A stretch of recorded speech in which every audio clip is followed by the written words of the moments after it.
Buenas tardes, aquí Jorge Borges, su servidor, regresa con ustedes, amigos y amigas, a otro programa de Café Ciudadano, regreso gustoso, y les había adelantado al final del video anterior que alguien expresó la idea de pues qué brutos fuimos, que cómo se nos ocurrió hacer una ciudad en una zona sísmica. Bueno, aquí la respuesta importante es que la fundación de las ciudades, miren, en todo México, yo recuerdo que me impresionó que la ciudad de Torreón, cuando yo era pequeño, cumplió 50 años de fundada, no de fundada, pero sí de que la declararon ciudad. Entonces me impresionó mucho. Eh, de todas maneras era muy joven, una ciudad muy joven. Eh, eh, en Brasil hicieron la ciudad de Brasilia, donde no había nada, mitad de la selva. Fundaron la ciudad de Brasilia en el año 60 del siglo pasado, 1960, poquito antes. Eh, una ciudad que dicen que es bellísima, moderna, impresionante. Y aquí en México tenemos dos ejemplos. Ciudad Lázaro Cárdenas, Puerto Lázaro Cárdenas, Las Truchas, en la desembocadura del río Balsas, no había más que cabañas de pescadores. Ahí no había nada. Y otra fue Cancún, ahí tampoco había nada. Pero salvo estos casos tan extraños, pues las ciudades se van fundando de poquito en poquito, ¿verdad? Sí, en, eh, en Cancún, luego, pues empezó a haber edificios gigantes, puentes, cosas así muy arriesgadas, ¿no? Pero las ciudades se van formando poco a poco, ¿verdad? Los que lo fundan, que fundó la ciudad de Tenochtitlan, o los que fundaron la ciudad de Roma, o los que fundaron París, nunca se dijeron, vamos a hacer aquí una gran ciudad. No, no, no, no. ¿Por qué lo fundaron? Pues porque había alimentos, ¿verdad? Se fueron juntando ahí y porque había muchos alimentos, fueron teniendo éxito como sociedad, fueron creciendo, desarrollándose y resultó a largo plazo una gran ciudad, ¿verdad? París está en una zona ya costera del río Sena, donde el río Sena suele serpentear, si ven ustedes en un mapa un río que serpentea es que está en una llanura. Y es ya la llanura que termina en el puerto de Abre, ¿verdad? Pero donde hay esa formación de ríos, siempre hay muy buenas tierras también. La tierra que se llama de los meandros, la vega de un río siempre es buena tierra. Entonces, bueno, uno se explica por qué París está ahí, ¿verdad? O muchas otras ciudades, ¿verdad? En, en, eh, Siempre hay algo que explica la riqueza de una ciudad, ¿verdad? Que es un buen puerto, que es una zona agrícola importante, hay muchas explicaciones, ¿verdad? Tanto Moscú como Berlín también son ciudades que se fueron desplazando en zonas agrícolas muy feraces. Entonces, por eso va la gente y empieza, no es que diga voy a hacer una ciudad, aquí me quedo porque hay comida, ¿verdad? Entonces me quedo aquí y aquí mi familia puede comer y bla, bla, bla, bla, bla. Poco a poco van acumulando cierta riqueza, ahorita hablaremos de ello, este, pero son esos resortes los que mueven a, a las personas primitivas, a las personas prehistóricas, a asentarse en algún lugar, que haya en principio buena agricultura, si no es así buena o además de buena casa, ¿verdad? Entonces esto suele asentar. En la ciudad de Guadalajara hubo una discusión entre los varones que querían ponerla en donde se facilitara la defensa contra los cascanes que eran muy, muy belicosos, y, pero ganó una matrona, una señora, ¿verdad?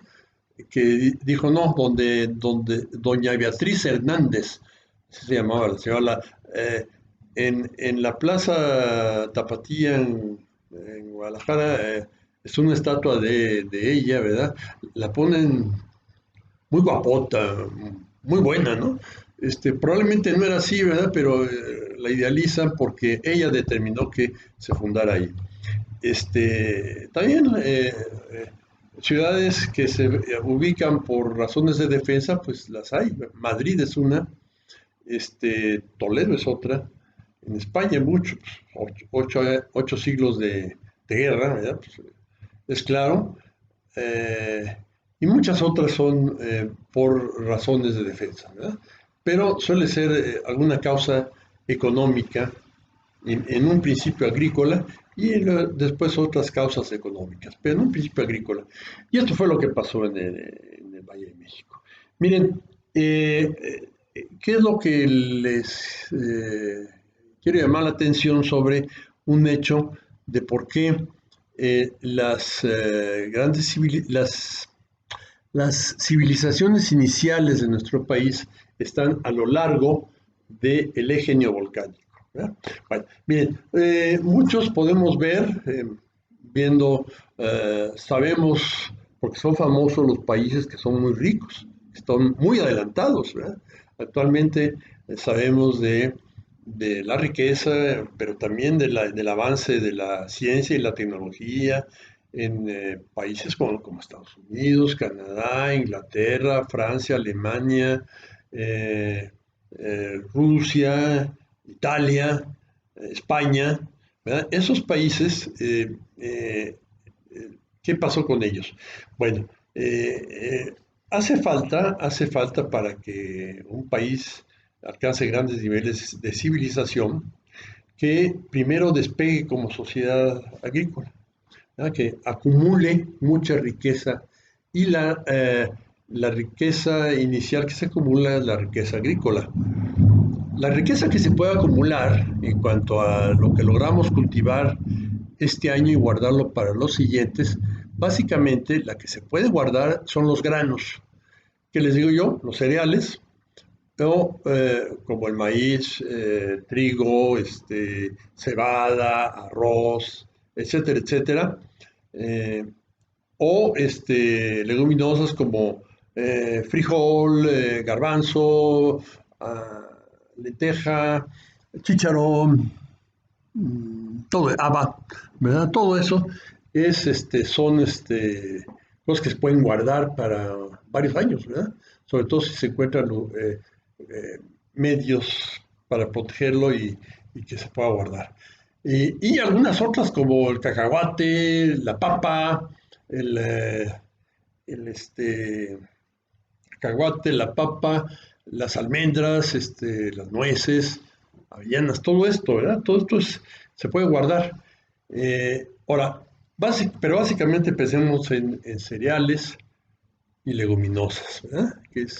Y pensemos, bueno, nuestro ejemplo, maíz y frijol, que son la base de una dieta. Luego puede haber cosas que son buenas, pero no imprescindibles, ¿verdad?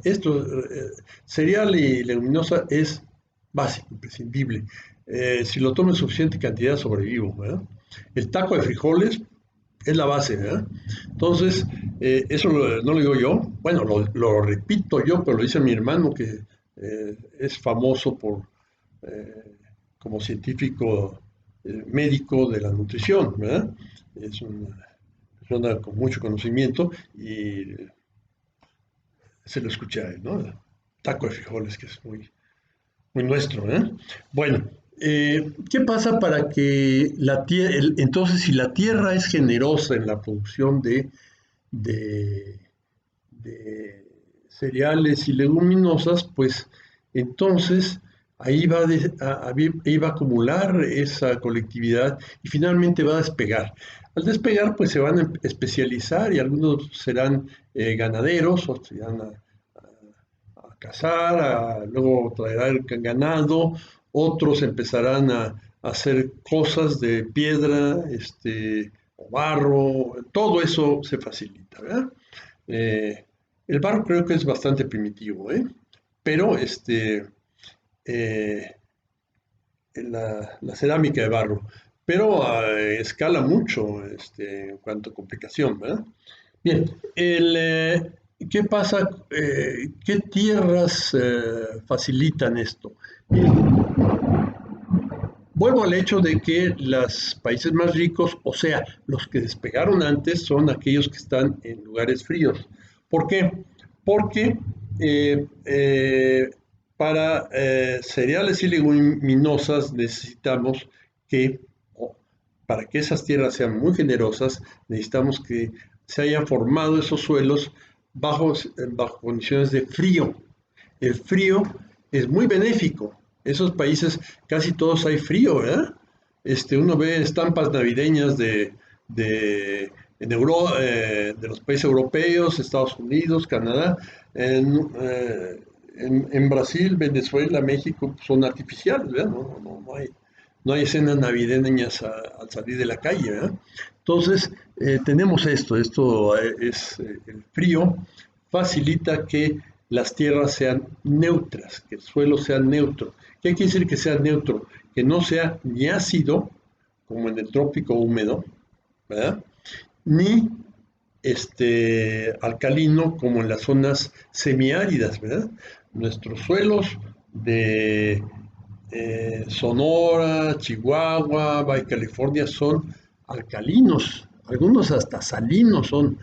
Y nuestros suelos del sur de Veracruz, norte de, de Oaxaca, Tabasco, son terriblemente ácidos, ¿verdad? Entonces eso, inclusive en Yucatán también son muy ácidos, entonces eh, uno puede explotar, se tiene que tomar el trabajo de desmontar, sembrar, pero al cabo de 6 7 años tienen que dejar esas tierras porque ya no sirven y desmontar otro lugar y es lo que llamaban la milpa que camina, ¿verdad? Es cierto, ¿verdad? Los mayas progresaron y fueron una gran civilización a pesar de esa dificultad, es algo asombroso, ¿verdad? Pero donde sean las condiciones ideales, donde hay frío, a estas latitudes, el frío solo se puede dar o por latitud o por altura sobre el nivel del mar, ¿verdad? ¿Sí? Será muy cercano al Ecuador, pero hay volcanes nevados en Ecuador, hay volcanes nevados en Perú, en Colombia, por la altura, ¿verdad? Entonces, acá en algún momento surge el eje neovolcánico, chorros de volcanes, ¿verdad? Algún día desde las terrazas de la Universidad Autónoma de la Ciudad de México, conté para un lado y para otro 30 y tantos conos volcánicos. Uno de ellos es del Chitle, otro del Popo, Iztaccíhuatl, el que teníamos aquí ahí a tiro de piedra, que es el Yahualistli, que lo tenemos ahí a la vista, en Tezonco, San Juan, San Lorenzo de Tezonco. Estos surgió, entonces se levantó la tierra y pues se formaron valles y bolsones. Un bolsón es la cuenca cerrada de México. El valle de Puebla es Bahía y corre un río que es Atoyac, creo. Este, creo, que se llama así. En, eh, en Cuernavaca, pues una multitud de ríos. En Toluca, pues ahí cerca nace el, eh, el Lerma, ¿verdad? Y varios así, ¿verdad? Entonces, bueno, se forman civilizaciones ahí donde pues surgieron estos depósitos de agua y o ríos, ¿verdad? Como depósitos de agua importantes tenemos eh, la laguna de Totolcingo, no recuerdo si está ya, en Puebla o todavía en Tlaxcala, ¿verdad? Está cerca de Oriental, que es Puebla. Probablemente esté en Puebla. Eh, bueno, pero en Puebla, en el Valle de Puebla, en Tlaxcala crecieron los tlaxcaltecas y en el Valle de Puebla los cholutecas, ¿verdad? Aquí en el Valle de México las culturas conocidas, en Toluca, en el Valle de Toluca los matlatzincas, eh, en la zona de Pátzcuaro los purépechas, los cascanes y los jaliscas en lago de Chapala.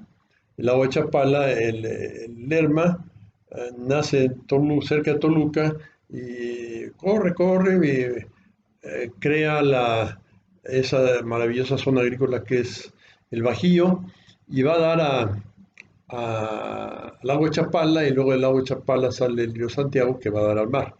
Entonces, bueno, tenemos todo esto, ¿verdad? En todos estos lugares hubo civilizaciones, hubo grupos de gentes que lograron acumular lo suficiente para pegar ese brinco a sociedades donde había una artesanía o industria incipiente, cierto grado de división del trabajo, donde había comercio, mucho comercio, ¿verdad? Empezó a surgir inclusive dinero, ¿verdad? Entonces esto es lo que ha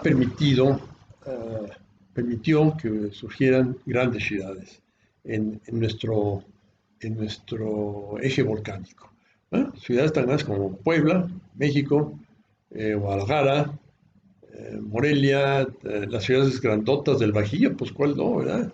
Eso es una zona muy pujante, ¿verdad?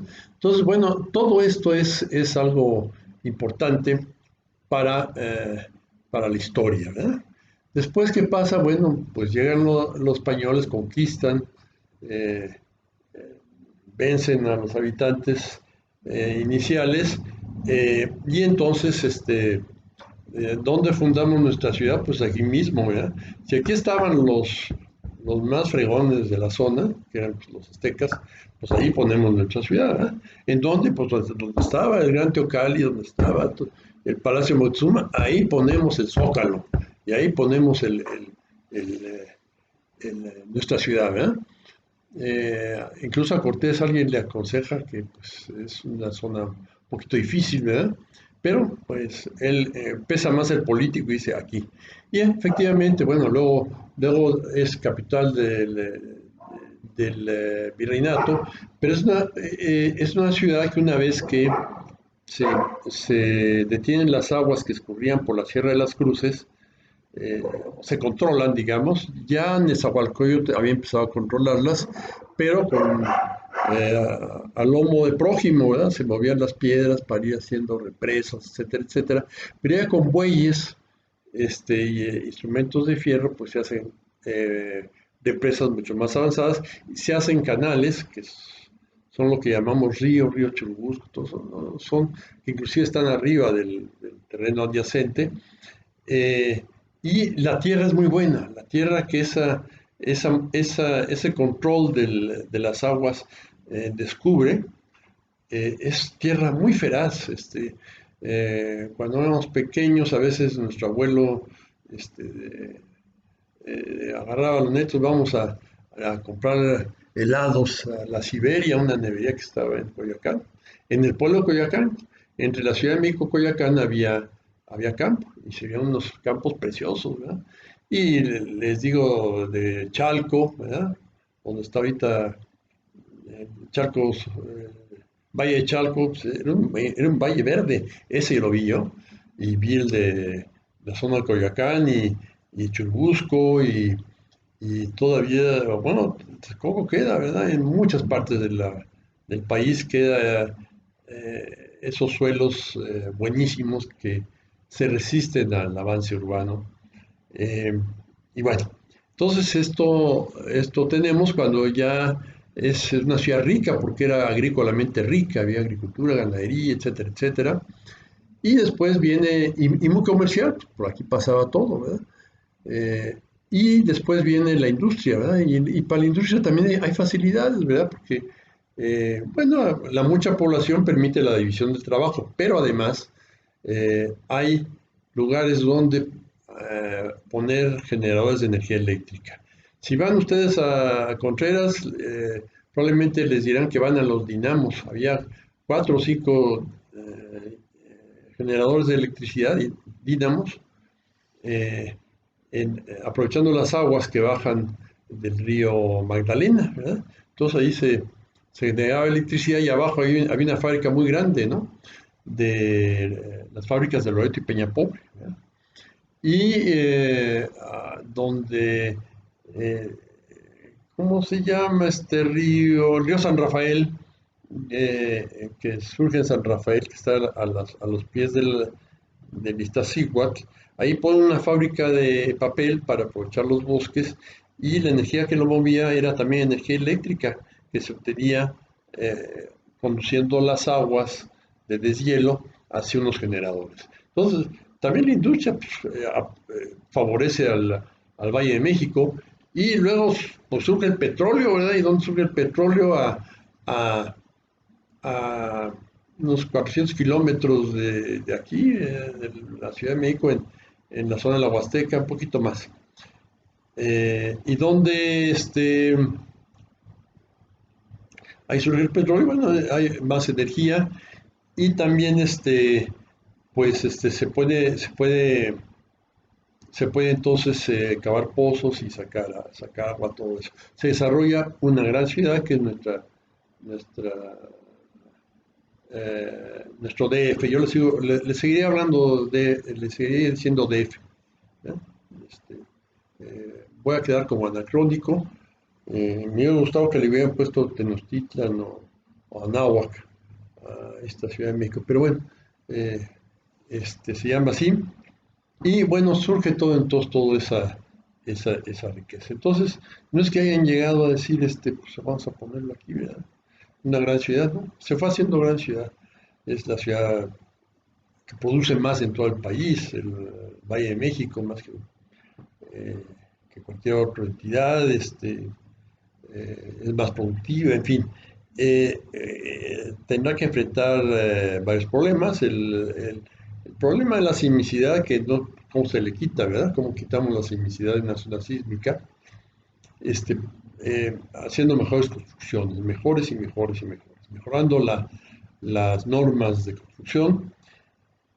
Y tenemos también el problema de las aguas. Tenemos, al ser una cuenca cerrada, tuvimos inundaciones muy serias durante la colonia, ¿verdad? En el Zócalo llegó el agua a estar como 4 metros de altura, ¿verdad? Fíjense todos los edificios que quedaban cubiertos, o semicubiertos, o inundados, ¿verdad? Imagínense la catedral inundada, ¿verdad? En lugar de entrar, no se podía entrar porque estaba inundado todo, ¿verdad? Entonces, bueno, eso hay que sacar el agua. Entonces, a- ha costado mucho trabajo sacar el agua. El último gran obra es el emisor Oriente, eh, que corre paralelo al Tren General del Valle y parece ser que, bueno, quizás sea la solución definitiva. Pero también tenemos que ver de dónde sacamos agua, ¿no? Y yo creo que no se vale andar vaciando otras cuencas para seguir bebiendo agua barata, ¿verdad? En vista que la Ciudad de México es rica, debe pagar por el agua, pagar más por el agua. Que en el recibo del agua no. Como obra pública, la Ciudad de México debe invertir en plantas potabilizadoras, muchas, pozos de absorción, este tipo de obras van a tenerse que hacer. Afortunadamente, en la parte más baja de la cuenca, que era las zonas donde iban a cometer la idiotez de hacer el aeropuerto, afortunadamente no se va a hacer. Entonces va a poder seguir recargándose los mantos freáticos, pero además tenemos que hacer muchas cosas como ciudad, gastar en eso. Bien, con este llamado, ojalá que las nuevas generaciones asuman mucho este reto generacional de ustedes y la comunidad donde viven, asumir este reto. ¿Verdad? Es un reto muy serio y va a ser importante para una buena vida de, de las ciudades que nos hemos desarrollado en la cuenca, en la cuenca de Anáhuac y del país, ¿verdad? Entonces, con este llamado se despide de ustedes con mucha gratitud por haberme prestado atención, su amigo Jorge Borges. Saludos, Vero. Hasta luego.